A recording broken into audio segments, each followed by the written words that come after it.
gotten a statement now from the U.S. State Department. This is the spokesperson, Heather Nauert. I'm not sure I'm saying that right.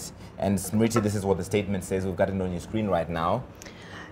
She says, or rather the statement says, as a long-standing friend of Kenya, the United States applauds the millions of Kenyans who on August 8th peacefully exercised their fundamental democratic right to choose their leaders.